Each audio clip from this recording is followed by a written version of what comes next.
નમસ્કાર દર્શક મિત્રો, દેશ અને દુનિયાના તાજા સમાચાર તેમજ ઉપયોગી માહિતીના ફરી એક નવા વિડીયોમાં આપ સર્વે દર્શક મિત્રોનું ગુજ્જુ પોકેટ યુટ્યુબ ચેનલ પર હાર્દિક સ્વાગત છે।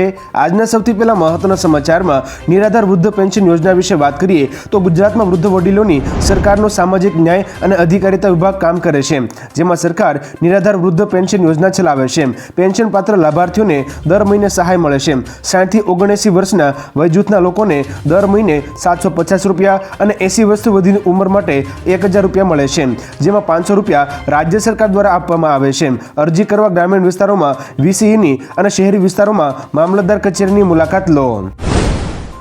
ત્યાર પછીના મહત્વના સમાચારમાં તમે ચામડીનું દાન કરી શકશો। આના વિશે વિગતથી વાત કરીએ તો અમદાવાદના સિવિલ હોસ્પિટલમાં રાજ્યની સૌથી મોટી સ્કિન એટલે કે ચામડીની બેંક બનાવવામાં આવી છે। 18 વર્ષથી ઉપરના કોઈપણ વ્યક્તિનું મૃત્યુ બાદ ત્વચાનું દાન કરી શકાશે।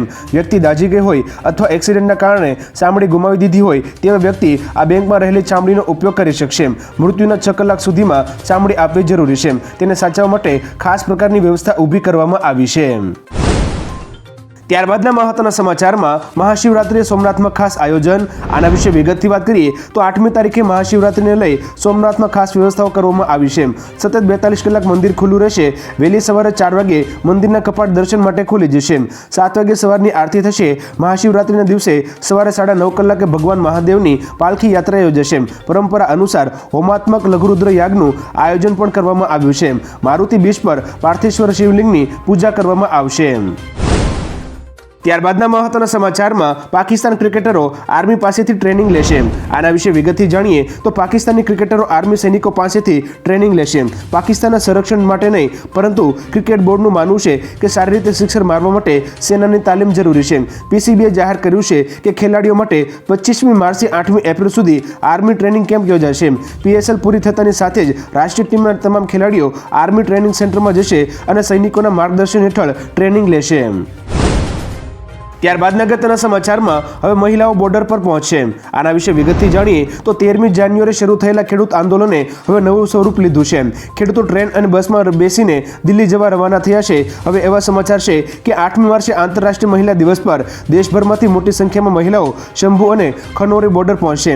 10મી માર્ચ ખેડૂતો આંદોલન રોક અભિયાન પણ ચલાવશે। ઉલ્લેખનીય છે કે ખેડૂત સંગઠનો અને સરકાર વચ્ચે 5થી વધુ વખત થયેલી બેઠકો બાદ પણ કોઈ પણ પરિણામ મળ્યું નથી। ત્યારબાદના મહત્વના સમાચારમાં અહીં સીએનજી થયો સસ્તો, જાણો નવી કિંમત। આના વિશે વિગતથી જાણીએ તો દિલ્હી એનસીઆર વિસ્તારોમાં સીએનજીના ભાવમાં ઘટાડો કરાયો છે। આ ઉપરાંત નોઈડા, ગ્રેટર નોઈડા, રેવાડી, ગાઝિયાબાદ, ગુરુગ્રામ, કરનાલ અને કેથલમાં સીએનજીના ભાવ ઘટ્યા છે। અહીં સીએનજી ₹2.50 એટલે કે ₹2.5 સસ્તો થયો છે। જોકે 7મી માર્ચે સવારે 6 વાગ્યાથી નવા દરો લાગુ થશે। પહેલા સીએનજીનો ભાવ ₹76.59 પ્રતિ કિલોનો હતો। દર્શક મિત્રો, આપણે જણાવી દઈએ કે મુંબઈ બાદ દિલ્હી એનસીઆર વિસ્તારોમાં અને તેના આસપાસમાં સીએનજીના ભાવમાં ઘટાડો કરવામાં આવ્યો છે। ત્યાર પછીના મહત્વના સમાચારમાં વડાપ્રધાનની રેલીમાં ન જવાની ધમકી। આના વિશે વિગતથી જાણીએ તો વડાપ્રધાન નરેન્દ્ર મોદી 7મી માર્ચે જમ્મુ કાશ્મીરની મુલાકાત લેશે। તેમની મુલાકાત પહેલા કાશ્મીરમાં રહેતા લોકોને કેટલાક ધમકીભર્યા ફોનો આવ્યા હોવાના અહેવાલ છે। એવું જાણવા મળ્યું છે કે પાકિસ્તાની ગુપ્તચર એજન્સી આઈએસઆઈ આંતરરાષ્ટ્રીય નંબરો પરથી ફોન કરીને વડાપ્રધાન મોદીની રેલીમાં લોકોને ન આવવાની ધમકી અપાઈ રહી છે। આ સંદર્ભમાં ભારતીય સુરક્ષા એજન્સીઓ હાઈ એલર્ટ પર હોવાનું કહેવાય છે। ત્યારબાદના મહત્વના સમાચારમાં હવે કોઈ પણ બની શકશે ખેડૂત। આના વિશે વિગતથી વાત કરીએ તો મળતા અહેવાલ પ્રમાણે ગુજરાતમાં હાલના ગણોત ધારાના કાયદામાં ઘણા ફેરફારો કરવાનું આયોજન છે। જૂની અને નવી શરતની સમગ્ર પ્રક્રિયાને હટાવવામાં આવશે। આ માટે સરકારે એક કમિટી બનાવી છે। કમિટી એપ્રિલ મહિનામાં રિપોર્ટ સરકારને આપશે। ચૂંટણી પછી ગુજરાતમાં ગણોત ધારાના કાયદામાં ફેરફારો થશે તો ગમે તે વ્યક્તિ ખેડૂત બની શકશે। જોકે હાલની જૂની શરતની અને નવી શરતની જમીનને લઈને ઘણી સમસ્યાઓ છે। તેનું પ્રીમિયમ ભરવામાં લોકોને મુશ્કેલી પડે છે।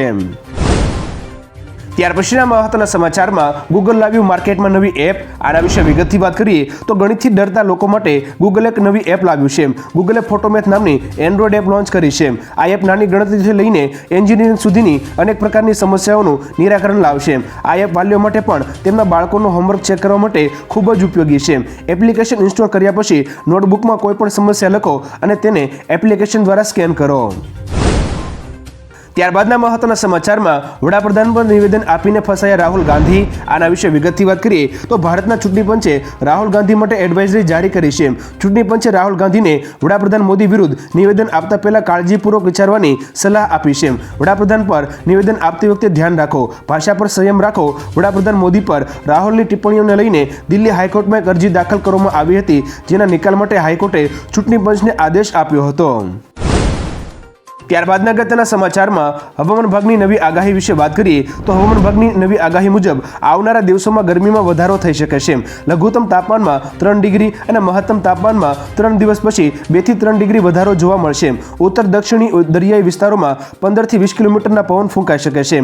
આવનારા 5 દિવસ વાતાવરણ સૂકું રહેશે. તો બીજી તરફ અંબાલાલ પટેલે આગાહી કરી છે કે 8 થી 11મી માર્ચ દરમિયાન વાતાવરણમાં પલટો આવી શકે છે અને કમોસમી વરસાદની પણ આગાહી કરવામાં આવી છે.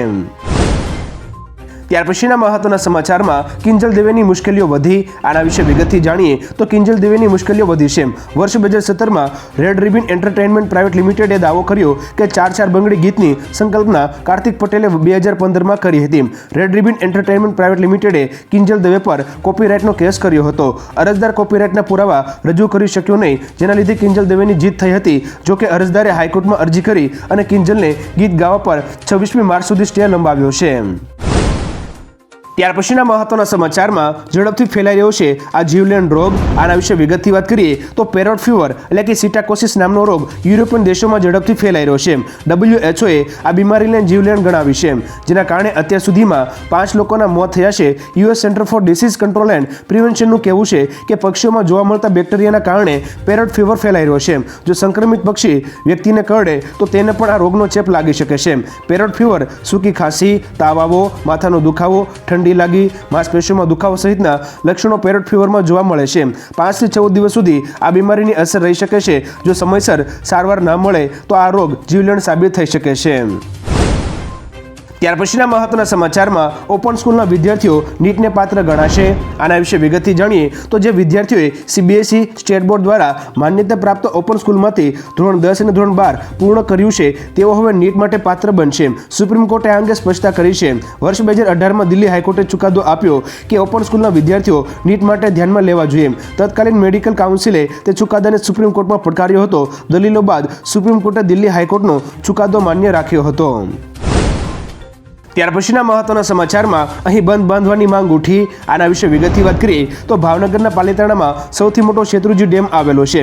ડેમનું ઓવરફ્લોનું પાણી દરિયામાં વહી જતું હોય છે, તેને અટકાવવા શેત્રુંજી નદીના પટમાં સરતાનપર નજીક બંધ બાંધવામાં આવે તેવી માંગ થઈ રહી છે. મળતી માહિતી અનુસાર મીઠા પાણીનો બંધ બંધાશે તો આ વિસ્તારમાં 20થી વધુ ગામોમાં વધતા ક્ષારનું પ્રમાણ પણ અટકી શકે છે. સાથે ખેતીને ફાયદો થશે. આ અંગે વિધાનસભામાં એકવાર રજૂઆત થઈ ચૂક્યું છે, જેનું કોઈ કામ થયું નથી. ત્યારબાદના મહત્વના સમાચારમાં માલદીવે ભારત સાથેનો વધુ એક કરાર રદ કર્યો. આના વિશે વિગતથી વાત કરીએ તો રાષ્ટ્રપતિ મોઇઝુએ માલદીવને ભારતથી સંપૂર્ણપણે અલગ કરી દીધું હોય તેમ લાગી રહ્યું છે, કારણ કે તેમણે હાલમાં ભારત માલદીવના પ્રાદેશિક પાણીમાં જે હાઇડ્રોગ્રાફિક સર્વે કરી રહ્યું છે તેના કરારને રિન્યૂ કરવા માટે ના પાડી દીધી છે. તેમણે કહ્યું કે પ્રાદેશિક પાણી અમારી મિલકત છે, તેના રહસ્યો અમે ભારતને આપી શકીએ નહીં. આ ઉપરાંત માલદીવ પાણી માટે 24 કલાક મોનિટરિંગ સિસ્ટમ સ્થાપિત કરવા માટે કામ કરી રહ્યો છે તેમ જણાવ્યું હતું.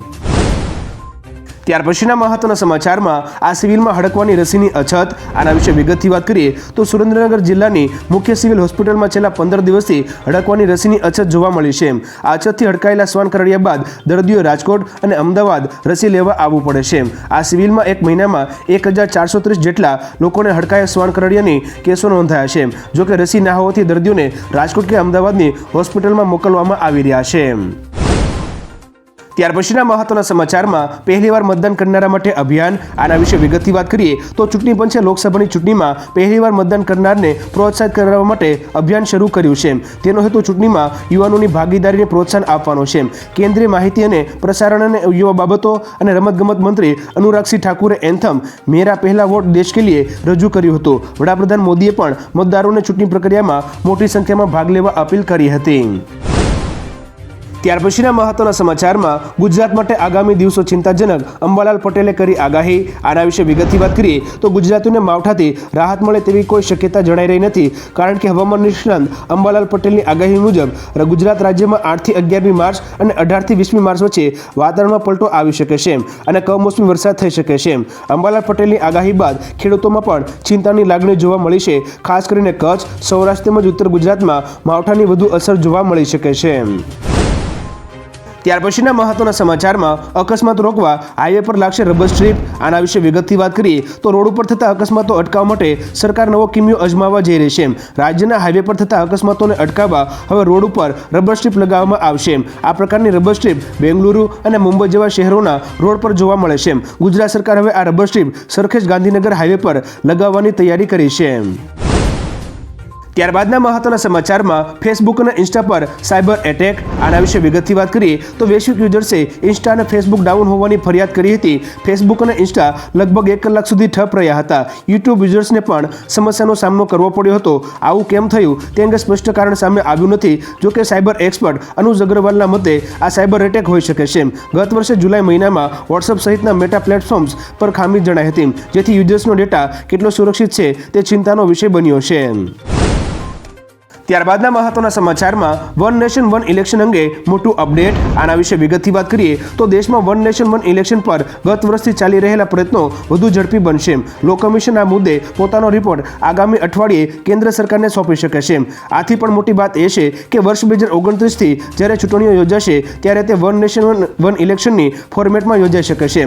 લો કમિશન તેના રિપોર્ટમાં દેશમાં લોકસભા, વિધાનસભા અને સ્થાનિક ચૂંટણીઓ એકસાથે યોજવાની ભલામણ કરી શકે છે. ત્યાર પછીના મહત્વના સમાચારમાં કર્મચારી આંદોલનના ડામમાં ગુજરાત સરકારે આપ્યો આદેશ. આના વિશે વિગતથી વાત કરીએ તો પોતાના પડતર પ્રશ્નોને લઈને સરકારી કર્મચારીઓએ પેન ડાઉન કાર્યક્રમ જાહેર કર્યો હતો, જેના પછી સરકાર હવે હરકતમાં આવી છે. રાજ્ય સરકારે તમામ ખાતાઓના વડાને જાણ કરી છે કે કર્મચારીઓ વિરુદ્ધ કાર્યક્રમ જાહેર કરે તો નિયમ અનુસાર તેમની સામે કાર્યવાહી કરવી. દર્શક મિત્રો, આપણે જણાવી દઈએ કે જૂની પેન્શન યોજના લાગુ કરવા અને નોકરીઓમાં કોન્ટ્રાક્ટ ભરતી બંધ કરવા સહિતના મુદ્દાને લઈને કર્મચારીઓ આંદોલનના મૂડમાં છે. ત્યાર પછીના મહત્વના સમાચારમાં ઇસરોએ શરૂ કર્યો ફ્રી ઓનલાઈન કોર્સ આ રીતે કરો અપ્લાય. આના વિશે વિગતથી વાત કરીએ તો ઇસરોએ રિમોટ સેન્સિંગમાં રસ ધરાવતા યુવાનો માટે ફ્રી ઓનલાઈન કોર્સ શરૂ કર્યો છે. રિમોટ સેન્સિંગ ક્ષેત્રમાં કારકિર્દી બનાવવા ઈચ્છતા યુવાઓ માટે આ ઉત્તમ તક છે. આ કોર્સમાં ઉમેદવારોને ઈ ક્લાસ પ્લેટફોર્મ દ્વારા અભ્યાસની તમામ સામગ્રી ઉપલબ્ધ કરાવવામાં આવશે. ઉમેદવારો એ સ્ક્રીન ઉપર આપેલી વેબસાઇટ ઉપર જઈને વર્ગમાં જોડાઈ શકે છે. આ કોર્સ માટે અરજી કરનારા છાત્ર અર્થ સાયન્સમાં પોસ્ટ ગ્રેજ્યુએટ હોવા જરૂરી છે. ત્યાર પછીના મહત્વના સમાચારમાં ચીને વધાર્યું તેનું રક્ષા બજેટ. આના વિશે વિગતથી વાત કરીએ તો ચીને વર્ષ 2024 માટે તેનું રક્ષા બજેટ વધારીને 19.61 લાખ કરોડ રૂપિયા કર્યું છે, જે અમેરિકા કરતાં 54 લાખ કરોડ રૂપિયા ઓછું છે. અમેરિકાનું રક્ષા બજેટ 73 લાખ કરોડ રૂપિયા છે. જોકે ચીનનું રક્ષા બજેટ ભારત કરતાં 3 ગણું છે. ભારતનું રક્ષા બજેટ હાલ 6.21 લાખ કરોડ રૂપિયા છે. વર્ષ 2013માં ચીનનું રક્ષા બજેટ 8.54 લાખ કરોડ રૂપિયા હતું, જે હવે વધીને 19.61 લાખ કરોડ રૂપિયા કરવામાં આવ્યું છે. ત્યારબાદના મહત્વના સમાચારમાં મેડિકલના વિદ્યાર્થીઓ માટે મોટા સમાચાર વિશે વાત કરીએ તો વિધાનસભામાં ઋષિકેશ પટેલે જાહેરાત કરી છે કે ગુજરાતના દરેક જિલ્લામાં મેડિકલ કોલેજ કાર્યરત કરવામાં આવશે, જેમાં મેડિકલ શિક્ષણ ઉપલબ્ધ કરવામાં આવશે. રાજ્યમાં છેલ્લા 2 વર્ષમાં 5 GMERS કોલેજની મંજૂરી મળી છે, જેને પગલે 500 મેડિકલ બેઠકોમાં વધારો થયો છે. રાજપીપળા, નવસારી, પોરબંદર, ગોધરા અને મોરબી જિલ્લા હોસ્પિટલોને અપગ્રેડ કરીને GMERS હેઠળ સમાવેશ થયો છે. મેડિકલ કોલેજો અંગેના પ્રશ્નનો સરકારે આ જવાબ આપ્યો હતો. ત્યારબાદના મહત્વના સમાચારમાં ઝેરી કફ સિરપને કારણે 68 બાળકોના મોત વિશે વાત કરીએ તો ભારતમાં બનેલી ઝેરી કફ સિરપને કારણે 68 માસૂમ બાળકોના મોતના મામલામાં ઉઝબેકિસ્તાનની સુપ્રીમ કોર્ટે ભારતીય બિઝનેસમેન સહિત 21 લોકોને 20 વર્ષની જેલની સજા ફટકારી છે. સુપ્રીમ કોર્ટે સ્વીકાર્યું છે કે ઝેરી કફ સિરપ ડોક1 મેક્સની આયાત કરતી કંપનીના ડાયરેક્ટર રાઘવેન્દ્ર પ્રતાપે ભ્રષ્ટાચાર અને છેતરપિંડી કરી છે. કફ સિરપમાં ડાયથિલિન અને ઇથિલિન ગ્લાયકોલના જેવા ઝેરી પદાર્થો મળી આવેલા, જેના કારણે ઉઝબેકિસ્તાનના 68 બાળકોના મોત થયા છે. ત્યાર પછીના વધુ એક મહત્વના સમાચારમાં હરસંઘવીની મોટી જાહેરાત પર નજર કરીએ તો કોંગ્રેસના ધારાસભ્ય શૈલેષ પરમારે વિધાનસભામાં વસ્તીના ધોરણે અમદાવાદ પોલીસની ઘટ કેટલી છે તેવો સવાલ પૂછ્યો હતો, જેના જવાબમાં ગૃહમંત્રી હરસંઘવીએ કહ્યું કે પોલીસ પબ્લિક રેશિયો જળવાય તે માટે નવી ભરતી થશે. આવનારા સમયમાં ગુજરાત પોલીસમાં 11,000 નવી ભરતી થશે, જેમાં નવા 597 પીએસઆઈ, 6,600 કોન્સ્ટેબલ અને એસઆરપીની ભરતી થશે. છેલ્લા 2 વર્ષમાં પોલીસમાં 12,816 જગ્યા પર ભરતી થઈ છે. દેશમાં ગુજરાત ક્રાઇમ રેટમાં 33મા ક્રમે છે.